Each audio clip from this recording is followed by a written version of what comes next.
దేవుడికి మహిమ కలుగును గాక.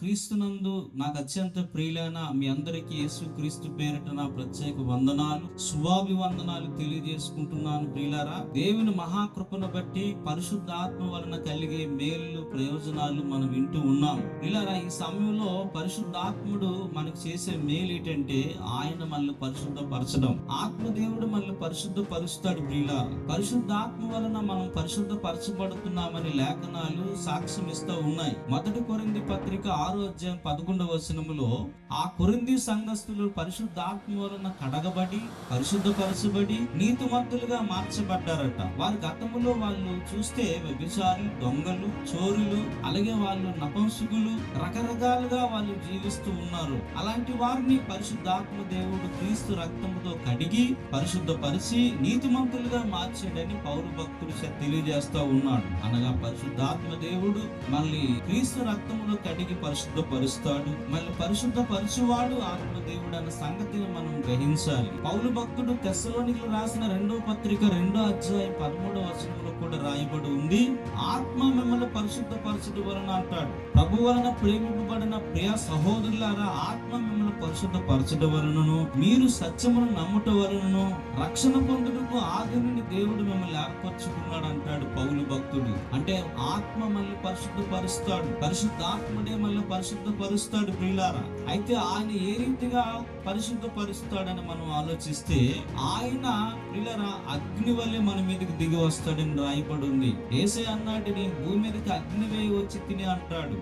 అగ్ని అంటే పరిశుద్ధాత్మ అగ్ని. పరిశుద్ధాత్మ దేవుడు ప్రియులారా, పరిశుద్ధాత్మ దేవుడు పాపులమైన మనల్ని పరిశుద్ధపరచడానికి మన మీద దిగి వస్తాడు. మన రక్షణ పొందినప్పటికీ మనలో అనేకమైన బలహీనతలు ఉంటాయి, దేవుడికి నచ్చలేని సంగతులు, దేవుడికి ఆయాసకరమైన విషయాలు మనలో ఎన్నో ఉంటాయి. కాబట్టి ఆత్మదేవుడు మన మీదకి దిగి వచ్చినప్పుడు అగ్ని వలె దిగి వస్తాడు. అదే యేసుక్రీస్తు మీదకి దిగి వచ్చాడు. యోర్దాను నదిలో యోహాను చేత బాప్టిసం పొంది యేసునాథుడు ఒడ్డు మీదకి వచ్చినప్పుడు పరిశుద్ధాత్మ దేవుడు పావుర ఆకారంతో ఆయన మీద దిగి వచ్చాడు. ఏమంటే పావురం వల్లే ఆత్మదేవుడు యేసయ్య మీదకి ఎందుకు దిగి వచ్చాడంటే, యేసు ప్రభు వారు నీతిమంతుడు, పరిశుద్ధుడు, నిర్దోషి, నిష్కల్మషుడు. ప్రియులారా, ఆయనను పరిశుద్ధపరచవలసిన అవసరం ఏమాత్రమే లేదు. ఆయనకి జన్మ పాపము కర్మ పాపము లేనివాడు. మనకైతే జన్మ పాపము కర్మ పాపములు ఉన్నాయి, మనలో అనేకమైన కలుషితములు ఉన్నాయి. కానీ యేసునాథుడిలో ఎలాంటి కల్మషం లేదు. ఆయన పవిత్రుడు, నిర్దోషి, నిష్కల్మషుడు. ఆయన పాపులలో చేరక ప్రత్యేకంగా ఉన్నవాడు యేసునాథుడు. కనుకనే ఆయనను పరిశుద్ధపరచవలసిన అవసరం లేదు. కాబట్టి ఆత్మదేవుడు ఆయన మీద పావురాకరముతో దిగి వచ్చాడు, పావురు వలె దిగి వచ్చాడు. అయితే ఆదాము కుటుంబంలో పుట్టి పెరిగిన మనము, జన్మ పాపము కర్మ పాపములతో మనము, అనేక లోపములు కలిగిన మనము, అనేక విషయాలు తప్పిపోతున్న మనము, ప్రియులారా, దేవుని దృష్టికి మాత్రము మనము దోషులమే. అనేక విషయాల్లో మనం తప్పిపోతున్నాం. ప్రియులారా, మనం పాపము చేయలేదని చెప్పుకుని ఎడల మనలో మనమే మోసపరుచుకున్న వారు అవుతామని లేఖనం సాక్ష్యం ఇస్తూ ఉన్నది. కాబట్టి నీతిమంతుడు లేడు, ఒకడు లేడు, అందరూ పాపం చేసిన వాళ్ళని బైబిల్ సెలవిస్తుంది. ఆదాము కుటుంబంలో పుట్టిన వాళ్ళందరూ పాపం చేసిన వాళ్ళే. తిరిగి జన్మించిన వారిలో కూడా పాప నియమం ఉంటుంది. కాబట్టి తిరిగి జన్మించిన వాళ్ళు కూడా అనేక సార్లు పొరపాట్లు చేస్తూ ఉంటారు. అయితే ఇలా పరిశుద్ధాత్మ దేవుడు మన మీదకి ఎందుకు దిగి వస్తాడంటే మనల్ని పరిశుద్ధపరచడానికి. అలాగని యేసు మీదకి వచ్చినట్లుగా మన మీదకి రాడు. యేసయ్య మీదకి ఎలా వచ్చాడంటే పావురాకారంతో వచ్చాడు. పావురం అంటే అది శాంతికి, సమాధానానికి సూచన. యేసయ్యను పరిశుద్ధపరచవలసిన అవసరం లేదు. ఆయన పవిత్రుడు కనుక ఆయనను పరిశుద్ధపరచవలసిన అవసరం లేదు. కాబట్టి ఆత్మదేవుడు ఆ యోర్దాను నదిలో ఒడ్డులున్న యేసుక్రీస్తు నాథుని మీదకి పావురాకారంతో వచ్చాడు. అయితే పెంతెకోస్తు పండుగ నాడు మేడగదిలో ఉన్న 120 మంది మీదకి ఆత్మదేవుడు ఈ విధంగా వచ్చాడట. అగ్ని జ్వాలల వంటి నాలుకలుగా విభాగించబడి వారి మీదకి వాలాడని రాయబడి ఉంది. అంటే అగ్ని వంటి నాలుకలుగా విభాగించబడి ఆత్మదేవుడు వారి మీదకి వచ్చాడు. అంటే అగ్నిలాగా వచ్చాడు వారి మీదకి. ఎందుకంటే వారిని పరిశుద్ధపరచాలి. మనల్ని పరిశుద్ధపరచడానికి ఆత్మదేవుడు మన మీద దిగి వస్తాడు. దీనిని ఏమంటే ఆత్మ బాప్తిస్మ, అగ్ని బాప్తిస్మ అని రాయబడి ఉంది. ప్రియులారా, అగ్నితో యేసుప్రభు మళ్ళీ బాప్తిస్మ ఇస్తారట. అంటే అగ్నితో అనగా పరిశుద్ధాత్మతో మళ్ళీ అభిషేకిస్తాడు. అనగా అగ్ని బాప్తిసం అంటే పరిశుద్ధపరిచే అభిషేకం అని అర్థం.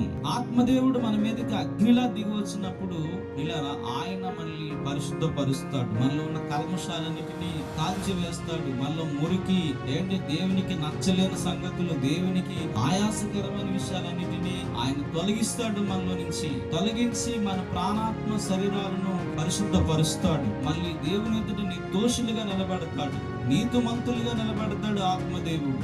ఆత్మదేవుని వలన మనం పరిశుద్ధమవుతాం ప్రియులారా. ఆత్మదేవుడు మనల్ని పరిశుద్ధపరుస్తాడు. అలా పరిశుద్ధపరచడానికే అగ్ని వలె మన మీద దిగి వస్తాడు. మనం చనిపోకుండానే మనలో ఉన్న కల్మషాలన్నీ కాల్చేస్తాడు. మండుచున్న పొద పొద కాలిపోలేదు కానీ అగ్ని మాత్రం మండుతుంది కదండి. అగ్ని చేత పొద కాలుతుంది కానీ పొద మాత్రం కాలిపోలేదు. అలాగా అగ్ని మన మీద దిగి వచ్చినా మనం కాలిపోం, కానీ మనలో ఉన్న పాపములు కాల్చివేయబడతాయి, మనలో ఉన్న కల్మషాలు కాల్చివేయబడతాయి. తద్వారా మనము పరిశుద్ధపరచబడతాం ప్రియులారా. పరిశుద్ధపరచబడిన వారిలో మనము పాలివారం అవుతాం. అందు నిమిత్తమే ఆత్మదేవుడు మన మీద పంపబడ్డాడు. పరిశుద్ధాత్మను అడగాలి, పొందుకోవాలి. తను అడుగు వారికి నిశ్చయముగా పరిశుద్ధాత్మను దేవుడు అనుగ్రహిస్తాడు. కాబట్టి సందేహించగా విశ్వాసంతో పరిశుద్ధాత్మను అడిగే వాళ్ళకి ఆత్మ మనకు అనుగ్రహించబడతాడు. ఆయన అగ్ని వల్ల మన మీదకి వస్తాడు. మనలో ఉన్న మురికిని, కల్మషానంతటిని కాల్చివేసి మనలో ప్రాణ, ఆత్మ, శరీరములు అన్నిటిని కూడా వాటికి అంటుకున్న కల్మషాలన్నిటిని కాల్చివేసి మళ్ళీ సంపూర్ణంగా పరిపూర్ణంగా పరిశుద్ధపరుస్తాడు. దేవుని ఎదుట నిందారీతులుగా నిలబెడతాడు. యేసుక్రీస్తు రెండవ రాకడలో ఆయన ఎదుట మళ్ళీ నిందారీతులుగా నిలబెట్టేవాడు పరిశుద్ధాత్మ దేవుడే. పరిశుద్ధాత్మ దేవుని మీద మనం ఆధారపడినప్పుడు ఆయన మళ్ళీ పరిశుద్ధపరుస్తాడు, పరిశుద్ధులుగా మారుస్తాడు. ప్రాణాత్మ శరీరాలను నిందారీతులుగా మార్చి యేసునాథుని ఎదుట మనం లోపము లేని వ్యక్తులుగా, సంపూర్ణులుగా, పరిపూర్ణులుగా నిలబెడతాడు. అలాంటి ఆధ్యాత్మిక ఉన్నత స్థితి పరిశుద్ధాత్మ వలన మనందరికీ కలుగును గాక. ఈ వాక్యం వింటున్న ప్రతి ఒక్కరూ ఆత్మదేవుని వల్ల పరిశుద్ధులవుదురు గాక, పరిశుద్ధులుగా మారుదుము గాక, పరిశుద్ధులుగా మారి దేవుని రాజ్యంలో ప్రవేశించదుము గాక. అతి కృప దేవుడు మనందరికీ దయచేయును గాక. ఈ కొద్ది మాటలు దేవుడు మన వెనుకలు దీవించును గాక. ఆమేన్.